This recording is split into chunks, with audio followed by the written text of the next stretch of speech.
سلام كبرات تختاتلتي يوتيوب شانيل سينما سمرن لومون كم وترو زتفعلي سبورتا وحبرتات حيزنا لكم قريبنا لنا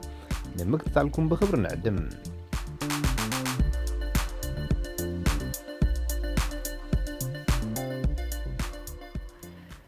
አባላት ክለብ ኮፊዲስን አሳናን ዝኾኑ ኤርትራውያን ፕሮፌሽናላት ተቀራረምቲ ብሽክሌታ ናትናኤል ብርሃንን መርሃው ቅዱስን ድሕሪ ጽባሕ ቀዳም 6 ሚያዝያ ኣብ ስጳኛ ኣብ ዝሰላሰል መበል 21 ውድድር ግራንድ ፕሬሚዮ ሚጉኤል ኢንዱራይን ክቀዳደሙ እዮም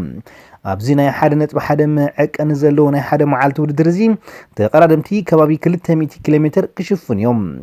ኣብ 1951 ዓመተ ምህረት ኣብ ናባረ ዝፈለመ ግራንድ ፕሬሚዮ ሚጉኤል ኢንዱራይን ካብ 1999 ጀሚሩ ብስም እቲ ን5 ግዜ ብተኸታታሊ እንኮ ንቢጫ ማልያ ቱር ዲ ፍራንስ ዝወነነ ሚጉኤል ኢንዱራይን እዩ ዝጽዋዕ ዘሎም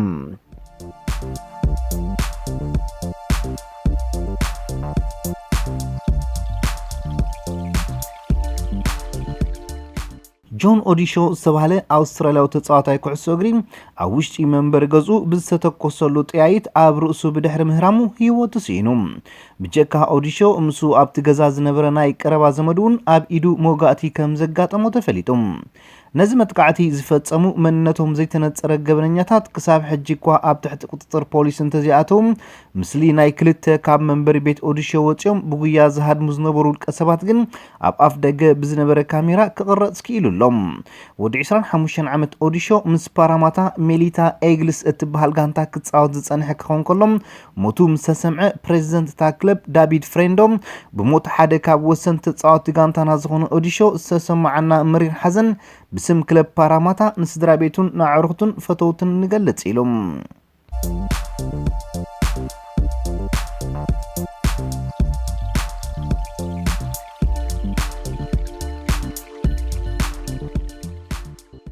ንጉስ ኩዕሶ እግሪ እናተባህለ ብብዙሓት ዝጥቀስ ብራዚላዊ ፔለም ብዘጋጠሞ ናይ ጥዕና ምዝንባዕ ኣብ ከተማ ፓሪስ ፈረንሳ ኣብ ዝርከብ ሆስፒታል ከም ተዓቆበ RMC ስፖርት ዝተባህለት ራድዮ ኣቃሊሓም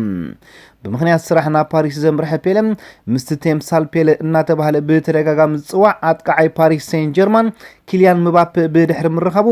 ቁርብ ከም እተጸልኦ ዘገልጸ ክኾን ከሎ ጸኒሑ ግን ረስኒ ሰብነቱ ስለዝነሃርም ናብ ሆስፒታል ከምርሕ ተገዲዱ ሰለስተ ግዜ ዋንጫ ዓለም ዘዓተረ ወዲ 78 ዓመት ፔለም ናብ ሆስፒታል ዘብጽሕ ሕማም እኳ እንተገጠሞ ንህይወቱ ግን ኣስጋእ ከም ዘይኮነ ተረጋጊጹሎም ክሳብ ሕጂ 136 ሽቶታት ኣቁፂሩ ዘሎ ፈረንሳዊ ምባፔ ብዙሓት ምስ ፔለ ዘነጻጸርዎ ክኾኑ እንከለዉ ንሱ ግን ነቲ ብራዚላዊ ኣብ ታሪኹ ዘመዝገቦ ልዕሊ 1000 ዝኾኑ ጎላት ኣብ ሜዳ ጥራይ ዘይኮነ ኣብ ፕሌይስቴሽን ተጻዊቱ እውን ክበጽሖ ከም ዘይክእል እዩ ዝዛረብ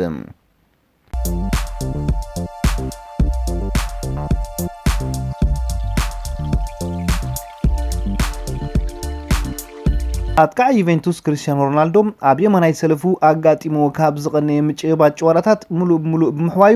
ጋንቱ ሚያዝያ 10 ኣንጻር ኔዘርላንዳዊት ክለብ ኣያክስ ኣብ እትገብሮ ቀዳማይ እግሪ ግጥም ርብዒ ፍጻሜ ዋንጫ ሻምፒዮንስ ሊግ ኤውሮፓ ክስለፍ ምዃኑ ማርካ ዝተባህለት እስጳኛዊት ጋዜጣ ሓቢራ ኣብ ዝሓለፈ 25 መጋቢት ንሃገሩ ወኪሉ እናተጻወተ ከሎ መጉዳእቲ ዘጋጠሞ ሮናልዶ ሓዊኡ ኣብ ዝተጠቕሰ ግጥም ንኽስለፍ ዕድል ዘለዎ ኣዝዩ ጸቢብ እናተባህለ ክግለጽ ጸኒሑ ዝመጽእ ቀዳም ዩቬንቱስ ምስ ኤሲ ሚላን ኣብ እተሰላሰሎ ግጥም ሴሪያ ሮናልዶ ክስለፍ ዝኽእል እኳ እንተኾነ ኣሰልጣኒ ኣሌግሪ ግን ሮናልዶ መጉዳእቱ ደጊስዎ ምእንታን ከይሰም ንዝያዳ ውሕስነት ክዕቅቦ እዩ ተባሂሉ ይግመት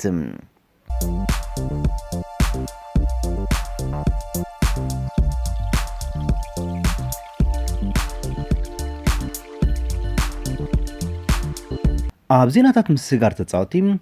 ማንቸስተር ዩናይትድ ዝመጽእ ዓመት ስፖርት ውዕሉ ዝውድ ወዲ 28 ዓመት ስጳኛው ሓላውል ዳታ ዴቪድ ደህያ ንዘለዎ ኮንትራት ምሕዳስ እንተዳ ሓንጊዱ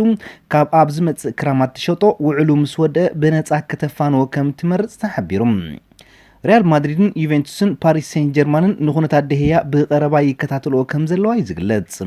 از خمزي لنكلو اسلطان يونايتد اوليغنار شولشاير ابزمت كرامات نكم بعل انتوني فالنسيا ماتيو دارميان ماركوس روهو اريك بيلي اليكس سانشيزن اندري هيران خوان ماتانز امسلو نبارات تصاوت افاني كالوت حمش حدث تصاوت يكفر مخانو غازيتا ديلي ميل افليتام مانشستر سيتي قبل على ود 22 عمت اكافالي كلب اتلتيكو مدريد رودري هيرنانديز تقدسنه تحديرم كلبات باريس سان جيرمان مانشستر يونايتد نود 25 عمت فرنساو تخلخلاي ريال مدريد رافائيل باران اطايقنالوم ود 18 عمت ناي صقاماي كنفي اتقعي كلب فولهام ريان سيسيغنون زمص عمت سبورت ناب توتنهام كمريح تباهيلوم بارسنال زهدن زلو ود 25 عمت سكوتلانداوي تخلخلاي بورماوز ريان فريزر كلوب وعلو نمحداس زقربتلو طلب نصيغم كلب بارسلونا نزلوا فاينانساوي عقمي اب حدغا نزيمتاو اب زمص كرامات قدمي تصاوت معدا كام مشطا تصاوتي كاب 250 كساب 300 مليون اتاوي كتركب مدب غيرا كمزلا تغليصم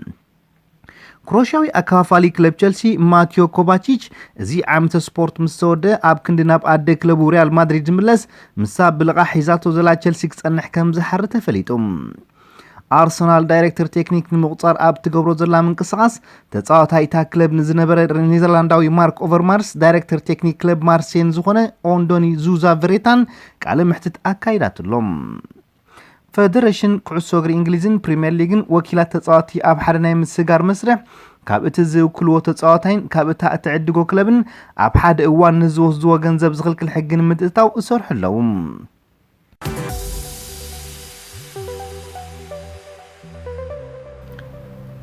ዝኸበርኩም ተኸታተልቲ ዩቲዩብ ቻናል ሲነማ ሰመረም ንምክታልኩም እናመስገና ንሎም መዓልቲ ኣዳሊናልኩም ዝነበርና ስፖርታዊ ትሕዝቶታት ኣብዛዚምና ኣለና